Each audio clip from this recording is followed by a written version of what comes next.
ബോൺവിറ്റയാണോ, കോംപ്ലാൻ ആണോ, ബൂസ്റ്റ് ആണോ, ഹോർലിക്സ് ആണോ നല്ലത് എന്ന് പല ആളുകളും ചോദിക്കുകയുണ്ടായി. ഇതിനകത്ത് നിങ്ങൾ മനസ്സിലാക്കേണ്ടത് ഈ ഒരു സാധനം ഒന്നും നല്ലതല്ല. സ്ഥിരമായി കുടിക്കാനാണെങ്കിൽ ഈ പറഞ്ഞ ഒരു എനർജി ഡ്രിങ്കും നല്ലതല്ല. കാരണം ഇതിൻ്റെ അകത്ത് അടങ്ങിയിരിക്കുന്നത് എന്താണ്? പൂർണ്ണമായിട്ടും പഞ്ചസാരയാണ്. ഒരു ദിവസം ഒരു കുട്ടിക്ക് വേണ്ട പഞ്ചസാര എന്ന് പറഞ്ഞാൽ 25 ഗ്രാം മാത്രമാണ്. പക്ഷേ ഹോർലിക്സിൽ ഒരു 100 ഗ്രാം എടുക്കുമ്പോൾ ഏകദേശം 37 ഗ്രാം ആണ് അതിൻ്റെ അകത്ത് ഷുഗർ ഉണ്ടെങ്കിൽ.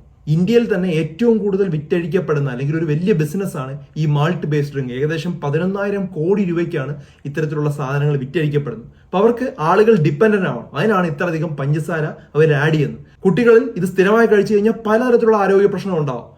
ചെറുപ്പത്തിലെ ഡയബറ്റീസ് ഉണ്ടാവാം, അതുപോലെ പൊണ്ണത്തടി ഉണ്ടാവാം, ഫാറ്റി ലിവർ ഉണ്ടാവാം, അതുപോലെ പല്ലെല്ലാം ദ്രവിച്ചു പോകാം. അങ്ങനെ പല തരത്തിലുള്ള പ്രശ്നങ്ങളാണ് ഇത് സ്ഥിരമായി കുടിച്ചാലുണ്ടാവുന്നത്. വല്ലപ്പോഴും 2 ആഴ്ചയിൽ ഒരിക്കലൊക്കെ കുടിക്കുന്നതുകൊണ്ട് കുഴപ്പമില്ല. പക്ഷെ പരസ്യത്തിൽ പറയുന്നത് പോലെ എന്നും കുടിക്കേണ്ട ഒരു ഡ്രിങ്ക് അല്ല ഈ പറഞ്ഞ ഒരു സാധനം എന്ന് വ്യക്തമായി മനസ്സിലാക്കിയിരിക്കുക.